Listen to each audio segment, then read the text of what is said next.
A tremendous amount of careful, deliberate investigative work is underway by people here at home and in other parts of Canada. It was a peaceful Friday morning, filled with the familiar laughter of children just beyond the bedroom door. A young mother, drifting in and out of sleep, felt the comforting rhythm of her family safe under one roof. But in a single, breathless moment, that rhythm shattered. Suddenly, the house held only silence, heavy and cold. A door creaked open, and two vibrant little souls were gone.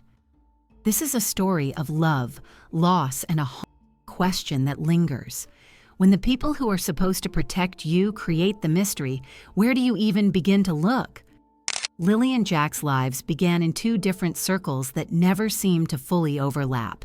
Their mother, 𝐂𝐫𝐜𝐬𝐿𝐵 Brooks Murray, belonged to the 𝐀𝐫𝐜𝐜𝐡𝐢𝐷 First Nation, a vibrant Mi'kmaq community in Nova Scotia, where traditions run deep. Yet the man raising the children was not their biological father. The figure who gave them life remained mostly unknown, his name absent from files, his story blurred by uncertainty. Some suggested he had been confined under legal restrictions, though even that was never verified. His absence left behind a silence that felt deliberate, as if an entire person had been written out of their story. When 𝐂𝐫𝐜𝐬𝐿 crossed paths with Daniel Robert Martel, her life began to change. Daniel was 33, lean and sharp-featured, with eyes that seemed to study everything around him. He held a job at a lumber mill, though strangely he appeared on the schedule just once each week. No one could explain how a man working only a fraction of the time could sustain a growing household. That unanswered detail would later be remembered as an early sign of the uncertainty surrounding him. Daniel never left the home he was raised in, a house tucked away on Gearlock Road in Lannone Station. The settlement was small, barely 100 residents, most connected through generations of family ties. The outside world felt distant here. Cell service dropped away. Dirt roads wound through dense trees, and reaching a nearby town required a long drive.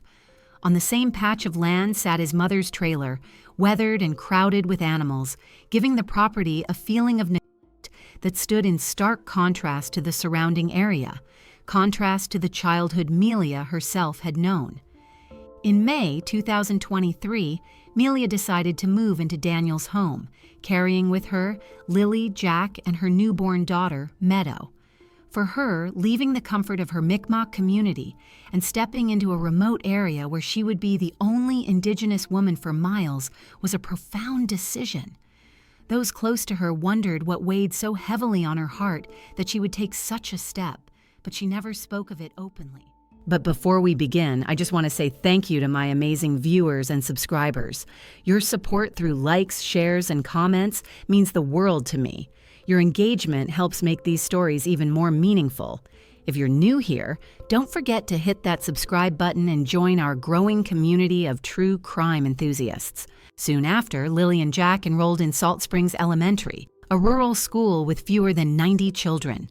The siblings quickly became familiar faces to their bus driver, Brian Ward. Lily often chose a seat near the front, her enthusiasm spilling over in sudden squeals that filled the bus with energy. Jack, more mischievous, sought attention in playful ways, sometimes tossing his boots toward the driver to spark a reaction. To Ward, they were lively, expressive children who made an impression on everyone they met, yet the picture painted by their caretakers was very different. 𝐂𝐫𝐜𝐬𝐿 and Daniel often explained that both children struggled with undiagnosed autism, saying they faced serious challenges with communication. But other accounts contradicted this. At times, 𝐂𝐫𝐜𝐬𝐿 herself described her kids as endlessly talkative. Relatives on their father's side claimed they hardly spoke at all. Teachers placed them somewhere in between, not withdrawn, but not especially vocal either. These conflicting descriptions left a cloud of confusion, reflecting how little agreement there was about who Lily and Jack really were outside their home. The family's home was a weathered trailer, its yard filled with scattered toys and old car parts. Inside, the small kitchen told a gentler story, handmade drawings taped to the walls, showing what mattered most to the children. One piece captured Lily's love for her mom, where she wrote, "My mom makes cupcakes, plays with toys, and watches movies. I love my mom." Nearby was Jack's bright red picture of an insect, a reminder of how much he enjoyed turning over rocks and searching the earth for tiny creatures. Just steps beyond the doorway, the woods were littered with more toys, as if playtime had been paused and never resumed. Late April of 2025 became the turning point. The last verified school day for Lily and Jack was Tuesday, April 29th, when their bus driver, Brian Ward, left them at the end of their long driveway. After that, stories about their attendance shifted. At first, Daniel explained that they had only missed 2 days because Lily wasn't feeling well.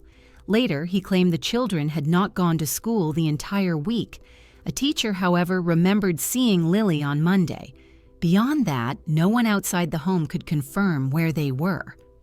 The days between April 29th and May 2nd remain a gap that has never been fully explained. During this time, no neighbors or teachers saw the children. The only accounts of them came from inside the isolated home. Investigators have never publicly said whether anyone else made contact with the children during those hours. What occurred during this missing stretch of time has remained one of the most haunting questions of all. Friday, May 2nd, began like any other morning at the Martell home, but within hours it would become the focus of a mystery that continues to leave more questions than answers. The details of that morning have been retold many times, often in ways that conflict with one another, adding to the confusion surrounding the case. Melia later said she woke around 8 o'clock to the sound of her children playing nearby. She remembered drifting in and out of sleep while she and Daniel tended to their youngest child, Meadow, in the bedroom. In her version, it was an ordinary morning, quiet except for the sounds of the older children moving about the house. Daniel, however, described the morning differently. He said Lily came into the room more than once and that Jack could be heard in the kitchen. He claimed to have asked them to lower their voices so the baby could rest. But his story raised new questions. If Melia was only half awake, how could she recall a calm morning while Daniel insisted on giving instructions to the children? Adding to the contradictions, Daniel later claimed he remembered what Lily wore that day, describing a pink shirt as if it stood out clearly in his mind. But in other moments, he admitted he never saw Jack that morning, while also insisting he knew Jack had been wearing blue dinosaur-patterned boots. These statements did not align, and the inconsistencies have left observers wondering how much of what was remembered truly reflected what happened that day. Around 8:20 that morning, everything in the house seemed to fall unnaturally quiet. Both parents later recalled that silence. Melia described how she noticed it first, the absence of sound where laughter or coughing usually filled the air. She said she rose from bed the moment she realized she couldn't hear the children. Daniel, in his own account, emphasized that it had been no more than 20 minutes since the children had last been heard. That short stretch of time would later carry heavy weight, raising troubling questions about what could truly happen in such a narrow window. According to their account, Jack, only 4 years old and still in pull-ups, and his 6-year-old sister, Lily, who had been struggling with a cough, somehow managed to get dressed and ready for the outdoors without disturbing their parents nearby. Jack pulled on his favorite dinosaur-patterned boots. Lily slipped into her pink ones. She even managed to find her little backpack with strawberries on it, the kind of bag she liked to carry around. For any parent, the thought of such young children preparing themselves this quietly feels puzzling, almost unimaginable. Adding to the puzzle was the family's back door. Melia explained in an interview that it opened without a sound, while Daniel confirmed the same. The parents insisted this was how the children left undetected, but there was another detail that stood out. The children were known for leaving the door wide open behind them, often needing reminders to shut it. That morning, however, it was carefully closed, a small act that seemed completely out of character. Beyond the door was a fenced yard. For children as small as Jack and Lily, that fence should have been an obstacle too difficult to cross alone. Yet somehow, according to the parents, they managed it, slipping away without notice. From there, the explanation given was that they wandered off into the nearby woods, vanishing so completely it was as though nature had swallowed them whole. When the children's absence became clear, Daniel said he immediately searched every corner of the house and the yard. Because the children liked looking for bugs and grass to feed their chickens, he first checked those familiar spots. When they weren't there, he jumped into his vehicle and drove along the back roads and ditches nearby. 𝐂𝐫𝐜𝐿, meanwhile, stayed behind and made the call for help. In his own words, Daniel described those early moments as overwhelming. But the timeline quickly became tangled. Dispatch records showed the emergency call being placed around 10 a.m., yet another report suggested the disappearance had happened closer to 8 a.m., nearly 2 hours earlier than what Daniel claimed. That unexplained gap has weighed heavily over the case. What took place in those unaccounted hours? Why was there such a delay before help was sought? These questions, left unanswered, have remained some of the most haunting pieces of this story. By the close of that first Friday, emotions inside the family home had erupted. Relatives gathered, words were exchanged, and the tension spilled into a heated confrontation. Daniel later said he felt cornered, accused of things he insisted he hadn't done. What was supposed to be a united search for 2 missing children quickly fractured into suspicion and anger.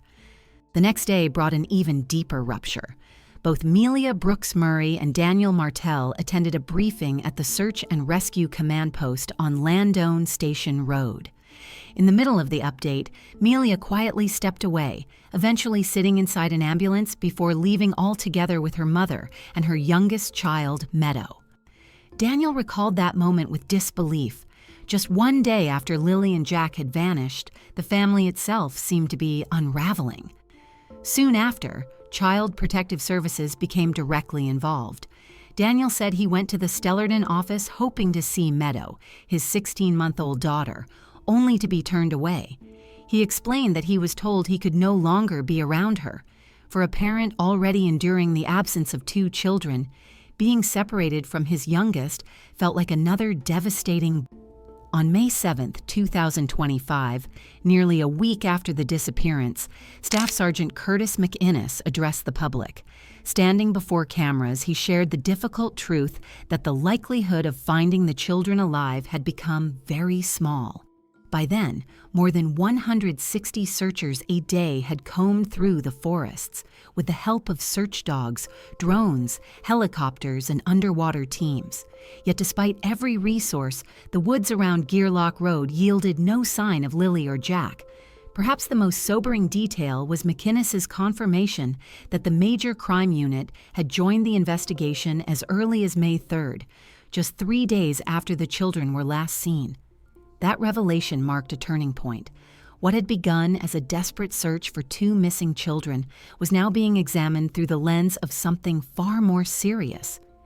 He makes it clear that police don't just treat these disappearances as someone wandering off. From day one, they're carefully weighing all the details, considering whether there could be signs of something more suspicious, and protecting the investigation within the limits of the law. That's an important perspective for this case. It means that the RCMP were methodical from the start, collecting information, reviewing every lead, and asking themselves tough questions about what could have happened. Even if they can't share specifics publicly, his words show that they weren't taking any chances with Lily and Jack's disappearance. By the second week of May, the once bustling command post had vanished, leaving behind little more than tire marks in the dirt and a strip of faded tape fluttering in the wind. What had started as a hopeful search for 2 children now carried the weight of a criminal investigation. The emptiness around the site spoke volumes. The shift from rescue to suspicion had quietly but unmistakably taken place. That same day, investigators arrived at the family's trailer to gather digital evidence. They wanted to confirm timelines, cross-check movements, and search for anything that could help them piece together the final moments before Lily and Jack were last seen. Overhead, a helicopter swept across the property, a reminder of how many layers of technology and manpower were being used to search for the truth. Daniel was taken to the RCMP station in Stellarton, where he sat with detectives, retracing each detail of that Friday morning as best he could. He later described how officers combed through every corner of his life, from financial records to location data on his phone. To Daniel, it felt like no stone had been left unturned. Investigators requested access to GPS signals and phone records, even exploring whether any unfamiliar devices had been near the family's home. Their questions hinted at something larger, that they were trying to determine if anyone else had been present during those critical hours. Then came a surprising twist.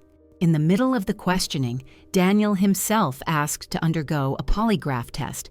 It was a gesture he seemed to believe would clear doubts about his role in the children's disappearance. For investigators, though, it became just another piece in a complex and deeply troubling puzzle, one in which the lives of two young children remained at the very center. RCMP declined to say whether specialized testing would move forward. A spokesperson explained that sharing more details could compromise the investigation. Yet the fact that Daniel himself asked for a test, something most families would hesitate to mention, raised questions.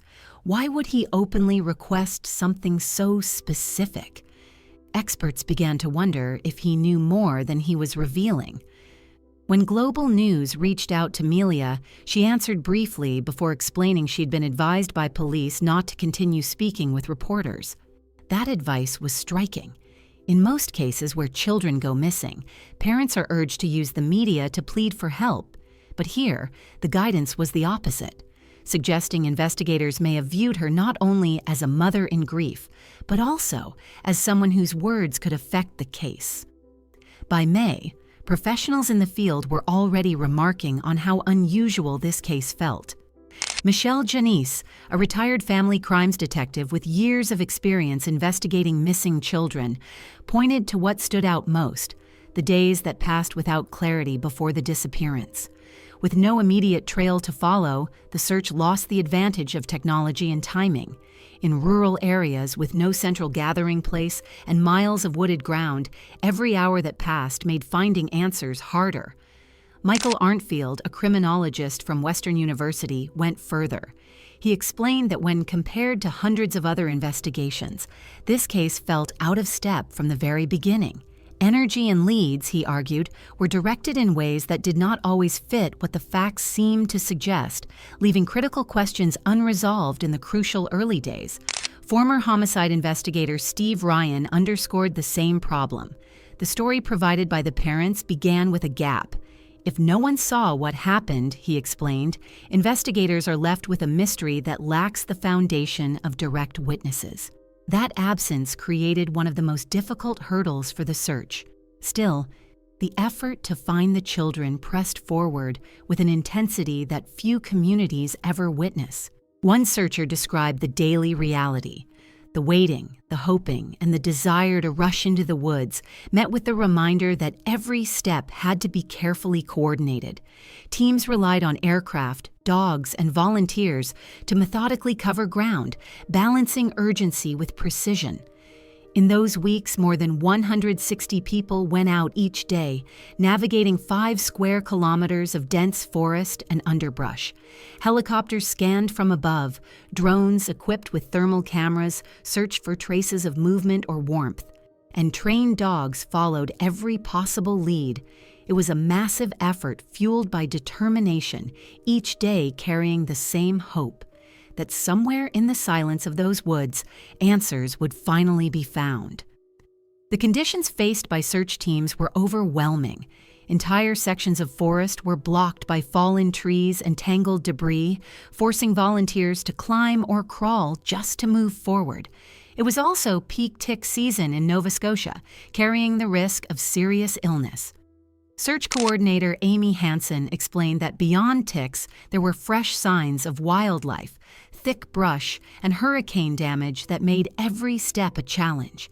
She described searchers pushing through flooded streams, dense thickets, and storm-ravaged areas, covering every possible space despite exhaustion and from the air, the sight of orange markers on trees showed how carefully and repeatedly the woods had been examined. Some areas were checked quickly before being re-examined by more specialized teams, while other sections were opened up for the first time. Each day, the boundaries stretched further, driven by the determination to leave no possibility unchecked. On the fourth day, there was a glimmer of hope. A search team thought they had found a child's footprint. That discovery spurred renewed energy, with crews focusing heavily on that area, but after careful review, it led to no further evidence. It was a reminder of how fragile and uncertain the work of searching can be. Then came discoveries that raised troubling questions. A pink blanket, children's shirts, and a water bottle appeared in the woods near the family's home. Yet when Daniel was shown photos of the items, he said none belonged to Lily or Jack. With no nearby families to explain their presence, the mystery of those belongings deepened the sense of unease. What unsettled experts most was the absence of any sign of the children themselves. Lily's bright strawberry-patterned backpack and Jack's dinosaur boots, items that should have been easy to recognize, were never found.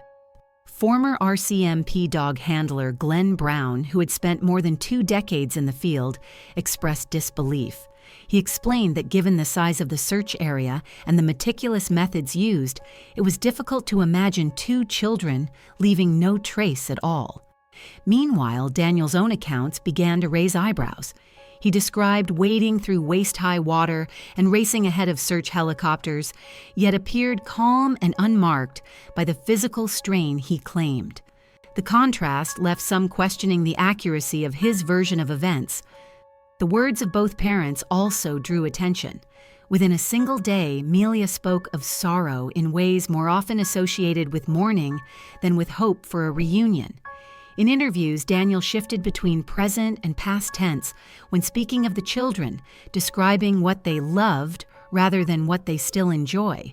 These subtle differences weighed heavily in the public's mind, yet beyond their words, there was one truth that could not be denied. Lily and Jack were deeply loved. Their mother described them as cheerful, talkative, and kind, children who could make friends anywhere. Jack was fascinated by insects and dinosaurs, while Lily shared in his adventures, often joining him in whatever captured his imagination. Together, they were more than siblings. They were best friends, and even amid the confusion and suspicion, the heart of the story remained unchanged. 2 young children whose safety and return were all that mattered. By mid-May, Daniel's public words began drawing more attention. He spoke of hoping they find something and of waiting for information from search crews. The choice of words felt distant, as if he were speaking about an object rather than 2 children who were loved and missed. Later, he expressed gratitude for the teams working tirelessly in the woods, adding that he wanted a positive outcome that brings the truth. For parents of missing children, the longing is usually for the children themselves. Yet Daniel's focus on something and truth struck many observers as unusual. Around the same time, police resources expanded into the waterways surrounding Landone Station. Specialized RCMP teams searched nearby lakes, looking for any clue that could explain the disappearance. The decision to bring in divers underscored just how seriously investigators were weighing every possible scenario, even the most heartbreaking ones. In Stellarton, a small memorial began to grow outside the local RCMP detachment. A teddy bear, flowers, and handwritten notes were left by community members who could not ignore the weight of the children's absence. Even while the official status remained missing, neighbors and strangers alike were already grieving, their gestures a sign of how deeply Lily and Jack had touched hearts. Then, on May 13th, a detail emerged that troubled many. An official press release from RCMP had to be corrected to fix the spelling of Lily's name. Though it seemed minor, it carried heavy meaning. After nearly 2 weeks of intensive searching and countless interviews, there was still a gap in the most basic information about the child at the center of it all. That kind of oversight highlighted how fragile communication between investigators and family had become. By May 15th, the investigation had grown into a wide-reaching effort. Dozens of interviews had been conducted, with more than 180 tips reviewed by police. A specialized team of officers, including major crime and forensic experts, took on the task of piecing together what little evidence they had. Though many leads turned out to be unhelpful, every possible angle was being explored. On May 17th, the search returned in full force, with more than 100 trained volunteers and professionals from 5 different rescue teams joining together. Search manager Amy Hansen explained that the pause had been intentional. They wanted fresh eyes, renewed energy, and expanded coverage. The children's story had not been resolved, and the determination to bring closure remained as strong as ever. By the time May 18th arrived, more than 100 volunteers had joined the effort, combing through the woods and fields near Gerlach Road. The search was steady and determined, but officials began to gently prepare the community for what they feared: the likelihood that the weekend might end without answers. That evening, police announced the ground search was being paused. Behind the scenes, teams were beginning to transition their focus, not toward rescue, but toward the careful steps of a potential criminal investigation. With national and even international attention on the case, conversations online took on a life of their own. Speculation turned sharp, and rumors about the family quickly began to spread. Lawyers in Nova Scotia stepped forward, reminding the public that under the province's Cyber Protection Act, sharing unverified claims could bring serious consequences. What had begun as community concern was now becoming a legal matter, underscoring the weight of words shared in times of crisis. Meanwhile, everyday life in Landone Station continued to carry quiet reminders of Jack and Lily. Their school bus driver, Brian Ward, still drove his route past the family's trailer. The children on his bus, unable to forget, asked him the same question each day. Had the little ones been found? His answer never changed. Their seats, marked with name tags, stayed empty, silent symbols of their absence since the last day he dropped them home. Inside the house, traces of Jack and Lily's lives remained untouched. Drawings taped to the kitchen wall spoke of love and innocence. Lily's picture about her mother, filled with affection, and Jack's bright painting of a bug, simple and joyful. Outside, scattered toys lay just beyond the yard, creating the painful image of childhood play suddenly frozen in place. Neighbors felt the loss deeply. Madison Spears, who lived nearby and had watched her daughter celebrate birthdays with Jack and Lily, admitted the heartbreak was overwhelming. To her, the thought of children missing in the woods was not just a headline. It was personal, shared by every parent close enough to imagine it happening to their own family. As days passed, the heaviness in the community deepened. Robert Parker, the local warden, spoke to how thoroughly the land had been searched. Dogs, drones, helicopters, and countless volunteers. The collective effort, he said, had been extraordinary, and while it was hard to accept the pause in searching, there was comfort in knowing nothing had been overlooked. He reminded everyone of the RCMP's words, that the search for answers was not over, and that Jack and Lily would not be forgotten. Parker also reflected on the role of the community itself. As a council, he explained, their responsibility was to provide resources to those leading the search. But as neighbors, their hearts were entirely invested. Still, with so much uncertainty, the weight of suspicion began to surface. Parker urged caution. He reminded people that hurtful words could leave deep scars, especially when spoken without truth. Instead, he asked the community to cling to kindness, to protect one another, to protect the family, and to honor Jack and Lily not with rumors, but with compassion. It was a call to remember that even in heartbreak, empathy must guide the way forward. The heartbreak surrounding Jack and Lily Sullivan's disappearance weighed so heavily on Nova Scotia that some compared the grief to tragedies usually reserved for national disasters. The sense of loss was not confined to their family. It reached into the soul of the community, leaving neighbors and strangers alike feeling hollow. As days stretched into weeks with no sign of the children, uncertainty gave way to a swirl of theories. Officially, investigators suggested the children may have wandered into the nearby forest, yet child development experts noted how rare it is for young children to travel far on their own. The absence of even the smallest trace defied what statistics and past cases would predict. Lily and Jack's father pushed the idea that the children might have been taken and called for an expanded search that reached beyond local borders. Police, however, explained that an alert for abduction had not been triggered because no evidence pointed in that direction. The contrast between family pleas and official caution only deepened public unease. Other voices wondered whether an accident, such as falling into water or encountering hidden dangers, could explain the disappearance. That theory accounted for some of the search strategies, including dives and scans of rivers and lakes. Yet the complete lack of belongings or clothing left many unconvinced that this was the answer. A darker possibility circulated quietly online, one that questioned whether someone close to the family could have been involved. Observers pointed to unusual behavior, shifting accounts, and the rapid entry of major crime investigators. While never confirmed by police, these whispers captured the anxieties of a community desperate for explanations.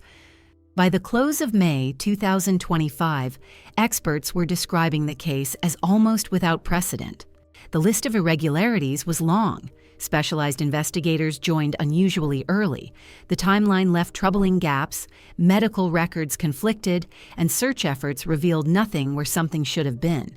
Even the family's words and actions were dissected for inconsistencies, adding to the sense that the case refused to follow any normal pattern. Staff Sergeant Curtis McInnes addressed the public with measured words, assuring everyone that officers continued to dedicate every resource to uncovering what had happened. His statement reflected both the persistence of investigators and the anguish of a province desperate for resolution. As time passed, the focus shifted. The mystery no longer seemed confined to forests and rivers. Instead, it pointed inward, toward unanswered questions within the family itself. What began as a rescue effort had transformed into a search for truth, with some experts suggesting it could represent one of the most intricate investigations in Canadian history. In a world where cameras monitor streets, phones track locations, and messages travel instantly, the disappearance of Lily and Jack felt almost unreal. Their absence seemed to defy logic itself. Around Landone Station, ribbons still tied to trees moved in the wind, and children's artwork inside the home aged silently with each passing day. Every reminder whispered the same haunting truth. 2 children vanished, and the reason why remains locked away. The children's story has not faded. It has become a question that continues to echo through Nova Scotia. What happened on that spring morning in May? Until answers come, the mystery remains unsolved, and the symbols of their absence, empty bus seats, weathered drawings, ribbons on branches, stand as quiet witnesses to love, loss, and the search for truth. If you want to see more stories told with compassion and care, please subscribe to the channel, share this video with others, and leave your thoughts below. Your voice helps keep their memory alive and ensures their story is never forgotten.